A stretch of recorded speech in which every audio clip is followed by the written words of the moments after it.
Jika kamu sibuk atau ada hal lain penting yang harus dilakukan, kamu bisa pause dan lanjutkan nanti. Kamu juga bisa mendengarkan ulang. Semudah itu, Beb. Injil Markus pasal 2 ayat 13 sampai 17. Lewi pemungut cukai mengikut Yesus. Ayat 13. Sesudah itu, Yesus pergi lagi ke pantai danau dan seluruh orang banyak datang kepadanya, lalu ia mengajar mereka. 14. Kemudian ketika ia berjalan lewat di situ, ia melihat Lewi, anak Alfeus, duduk di rumah cukai.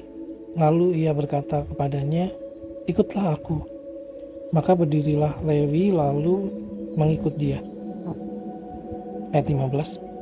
Kemudian ketika Yesus makan di rumah orang itu, banyak pemungut cukai dan orang berdosa makan bersama-sama dengan dia dan murid-muridnya. Sebab banyak orang yang mengikuti dia. 16. Pada waktu ahli-ahli Taurat dari golongan Farisi melihat bahwa ia makan dengan pemungut cukai dan orang berdosa itu, berkatalah mereka kepada murid-muridnya, "Mengapa ia makan bersama-sama dengan pemungut cukai dan orang berdosa?" Ayat 17. Yesus mendengarnya dan berkata kepada mereka, "Bukan orang sehat yang memerlukan tabib, tetapi orang sakit.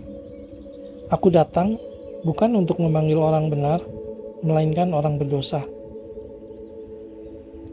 Injil Matius pasal 2 ayat 18 sampai 22. Hal berpuasa. Ayat 18. Pada suatu kali ketika murid-murid Yohanes dan orang-orang Farisi sedang berpuasa, datanglah orang-orang dan mengatakan kepada Yesus, "Mengapa murid-murid Yohanes dan murid-murid orang Farisi berpuasa, tetapi murid-muridmu tidak?" Ayat 19. Jawab Yesus kepada mereka, "Dapatkah sahabat-sahabat mempelai laki-laki berpuasa sedang mempelai itu bersama mereka? Selama mempelai itu bersama mereka, mereka tidak dapat berpuasa." Ayat 20. Tetapi waktunya akan datang, mempelai itu diambil dari mereka, dan pada waktu itulah mereka akan berpuasa. 21. Tidak seorang pun menambalkan secari kain yang belum susut pada baju yang tua, karena jika demikian kain penambal itu akan mencabiknya, yang baru mencabik yang tua, lalu makin besarlah koyaknya. 22. Demikian juga tidak seorang pun mengisikan anggur yang baru ke dalam kantong kulit yang tua, karena jika demikian anggur itu akan mengoyakkan kantong itu, sehingga anggur itu dan kantongnya dua-duanya terbuang. Tetapi anggur yang baru hendaklah disimpan dalam kantong yang baru pula. Injil Matius pasal 2 ayat 23 sampai 28. Murid-murid memetik gandum pada hari Sabat.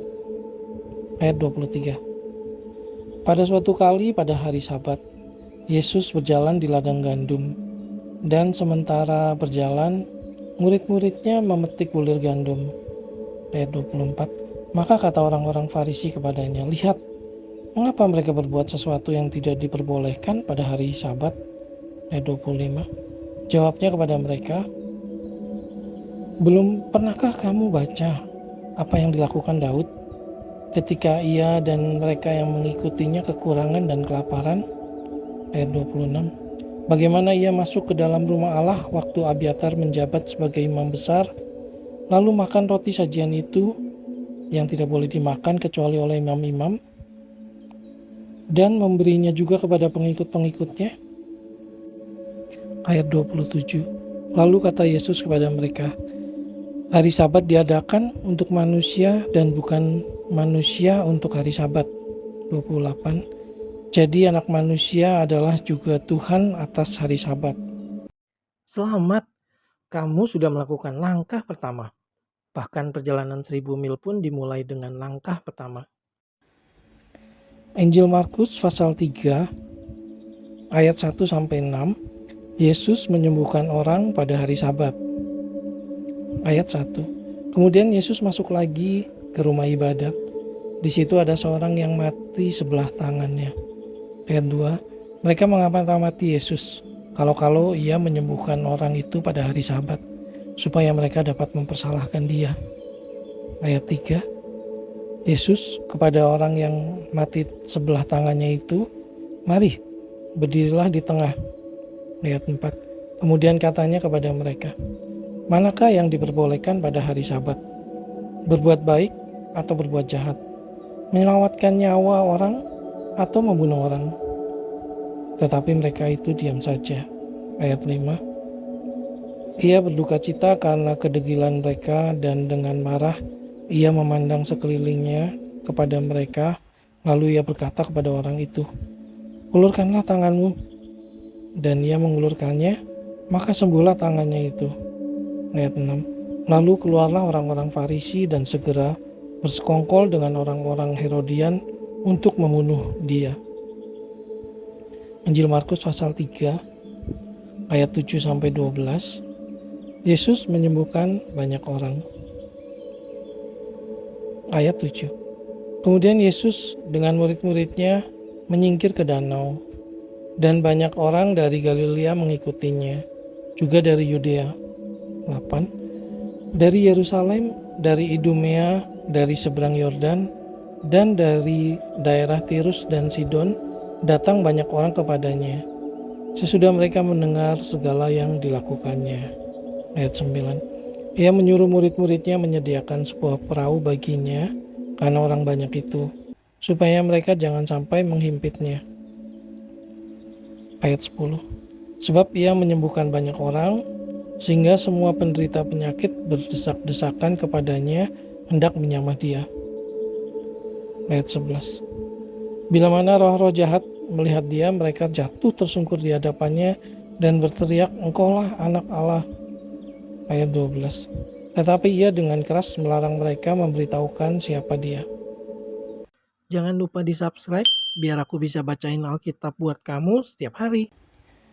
Injil Markus pasal 3 ayat 13-19. Yesus memanggil ke-12 rasul. Ayat 13, kemudian naiklah Yesus ke atas bukit. Ia memanggil orang-orang yang dikehendakinya, dan mereka pun datang kepadanya. 14, ia menetapkan 12 orang untuk menyertai dia dan untuk diutusnya memberitakan Injil. 15, dan diberinya kuasa untuk mengusir setan. 16, ke-12 orang yang ditetapkannya itu ialah Simon yang diberi nama Petrus. 17, Yakobus anak Zebedius dan Yohanes saudara Yakobus, yang keduanya diberinya nama Boanerges yang berarti anak-anak guru. 18, selanjutnya Andreas, Filipus, Bartolomeus, Matius, Thomas, Yakobus anak Alfeus, Tadeus, Simon orang Selot. Ayat 19, dan Yudas Iskariot yang mengkhianati dia. Injil Matius pasal 3 ayat 20-30. Yesus dan Beelzebul. Ayat 20, kemudian Yesus masuk ke sebuah rumah, maka datanglah orang banyak berkerumun pula, sehingga makan pun mereka tidak dapat. Ayat 21, waktu kaum keluarganya mendengar hal itu, mereka datang hendak mengambil dia, sebab kata mereka, ia tidak waras lagi. Ayat 22, dan ahli-ahli Taurat yang datang dari Yerusalem berkata, ia kerasukan Beelzebul, dan dengan penghulu setan ia mengusir setan. Ayat 23, Yesus memanggil mereka lalu berkata kepada mereka dalam perumpamaan, bagaimana iblis dapat mengusir iblis? Ayat 24, kalau suatu kerajaan terpecah-pecah, kerajaan itu tidak dapat bertahan. Ayat 25, dan jika suatu rumah tangga terpecah-pecah, rumah tangga itu tidak dapat bertahan. Ayat 26, demikianlah juga kalau iblis berontak melawan dirinya sendiri, dan kalau ia terbagi-bagi, ia tidak dapat bertahan, melainkan sudahlah tiba kesudahannya. Ayat 27, tetapi tidak seorang pun dapat memasuki rumah seorang yang kuat untuk merampas harta bendanya apabila tidak diikatnya dahulu orang kuat itu. Sesudah itu barulah dapat ia merampok rumah itu. Ayat 28. Aku berkata kepadamu, sesungguhnya semua dosa dan hujat anak-anak manusia akan diampuni. Ya, semua hujat yang mereka ucapkan. Ayat 29. Tetapi apabila seorang menghujat Roh Kudus, ia tidak mendapat ampun selama-lamanya, melainkan bersalah karena berbuat dosa kekal. Ayat 30. Ia berkata demikian karena mereka katakan bahwa ia kerasukan roh jahat. Injil Markus pasal 3 ayat 31 sampai 35. Yesus dan sanak saudaranya. Ayat 31. Lalu datanglah ibu dan saudara-saudara Yesus. Sementara mereka berdiri di luar, mereka menyuruh orang memanggil dia. Ayat 32. Ada orang banyak duduk mengelilingi dia. Mereka berkata kepadanya, lihat, ibu dan saudara-saudaramu ada di luar dan berusaha menemui engkau. Ayat 33. Jawab Yesus kepada mereka, siapa ibuku dan siapa saudara-saudaraku? Ayat 34. Ia melihat kepada orang-orang yang duduk di sekelilingnya itu dan berkata, ini ibuku dan saudara-saudaraku. Ayat 35. Barang siapa melakukan kehendak Allah, dialah saudaraku laki-laki dan dialah saudaraku perempuan, dialah ibuku.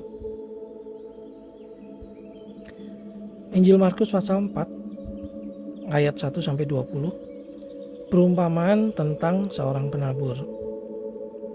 Ayat 1. Pada suatu kali Yesus mulai pula mengajar di tepi danau. Maka datanglah orang banyak yang sangat besar jumlahnya mengerumuni dia, sehingga ia naik ke sebuah perahu yang sedang berlabuh, lalu duduk di situ, sedangkan semua orang banyak itu di darat di tepi danau itu. Ayat 2. Dan ia mengajarkan banyak hal dalam perumpamaan kepada mereka. Dalam ajarannya itu ia berkata kepada mereka, ayat 3. Dengarlah, adalah seorang penabur keluar untuk menabur. Ayat 4. Pada waktu ia menabur, sebagian benih itu jatuh di pinggir jalan.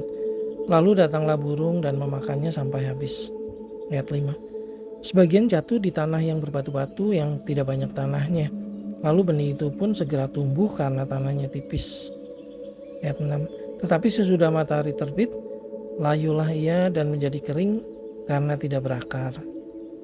Ayat 7. Sebagian lagi jatuh di tengah semak duri. Lalu makin bersalah semak itu dan menghimpitnya sampai mati, sehingga ia tidak berbuah. Ayat 8. Dan sebagian jatuh di tanah yang baik. Ia tumbuh dengan suburnya dan berbuah. Hasilnya ada yang 30 kali lipat, ada yang 60 kali lipat, ada yang 100 kali lipat. Ayat 9. Dan katanya, siapa mempunyai telinga untuk mendengar, hendaklah ia mendengar. 85-86 ayat sehari. Selesai dengar Alkitab dalam 1 tahun? Kamu bisa, kita pasti bisa. Ayat 10. Ketika ia sendirian, pengikut-pengikutnya dan ke-12 murid itu menanyakan dia tentang perumpamaan itu. Ayat 11. Jawabnya, kepadamu telah diberikan rahasia kerajaan Allah.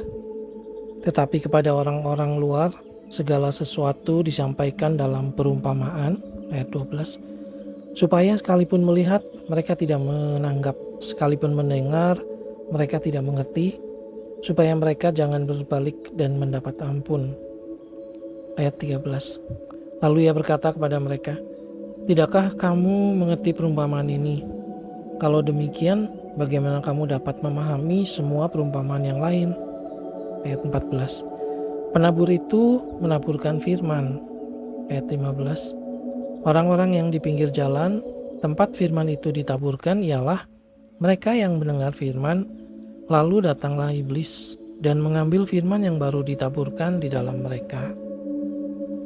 16. Demikian juga yang ditaburkan di tanah yang berbatu-batu, ialah orang-orang yang mendengar firman itu dan segera menerimanya dengan gembira. 17. Tetapi mereka tidak berakar dan tahan sebentar saja.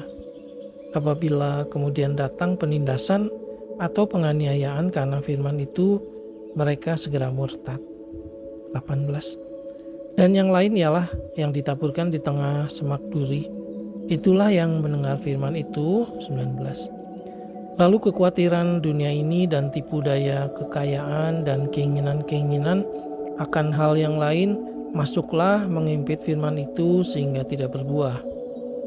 Ayat 20. Dan akhirnya yang ditaburkan di tanah yang baik ialah orang yang mendengar dan menyambut firman itu lalu berbuah. Ada yang 30 kali lipat, ada yang 60 kali lipat, dan ada yang 100 kali lipat. Injil Markus pasal 4 ayat 21 sampai 25, perumpamaan tentang pelita dan tentang ukuran. Ayat 21. Lalu Yesus berkata kepada mereka, orang membawa pelita bukan supaya ditempatkan di bawah gantang atau di bawah tempat tidur, melainkan supaya ditaruh di atas kaki dian. Ayat 22. Sebab tidak ada sesuatu yang tersembunyi yang tidak akan dinyatakan, dan tidak ada sesuatu yang rahasia yang tidak akan tersingkap. Ayat 23. Barang siapa mempunyai telinga untuk mendengar, hendaklah ia mendengar. Ayat 24. Lalu ia berkata lagi, camkanlah apa yang kamu dengar. Ukuran yang kamu pakai untuk mengukur akan diukurkan kepadamu, dan di samping itu akan ditambah lagi kepadamu. Ayat 25. Karena siapa yang mempunyai, kepadanya akan diberi.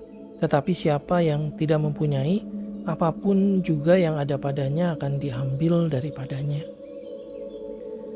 Injil Markus pasal 4 ayat 26 sampai 29. Perumpamaan tentang benih yang tumbuh.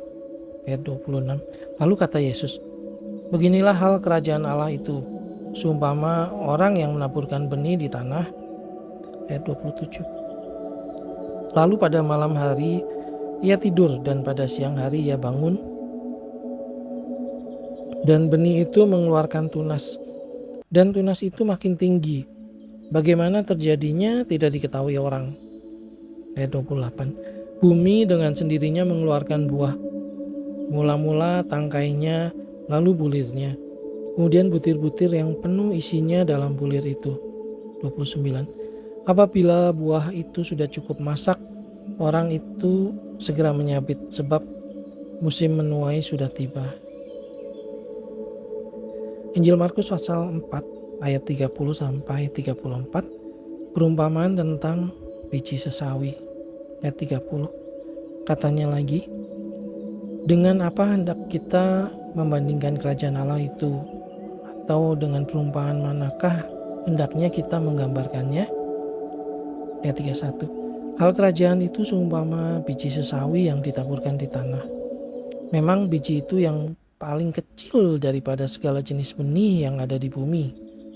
Ayat 32. Tetapi apabila ia ditaburkan, ia tumbuh dan menjadi lebih besar daripada segala sayuran yang lain dan mengeluarkan cabang-cabang yang besar, sehingga burung-burung di udara dapat bersarang dalam naungannya. Ayat 33. Dalam banyak perumpamaan yang semacam itu, ia memberitakan firman kepada mereka sesuai dengan pengertian mereka. Ayat 34. Dan tanpa perumpamaan, ia tidak berkata-kata kepada mereka, tetapi kepada murid-muridnya, ia menguraikan segala sesuatu secara tersendiri. Sampai ketemu besok ya. Aku bacain kamu lagi ayat berikutnya. Kalau kamu baru menemukan channel ini, kamu bisa mulai dari hari ini. Dan pada tanggal yang sama dengan hari ini, di tahun depan, kamu sudah tamat mendengarkan semua ayat Alkitab lengkap. Ide hebat bukan? Ayo, tunggu apa lagi? Tekan tombol subscribe-nya sekarang.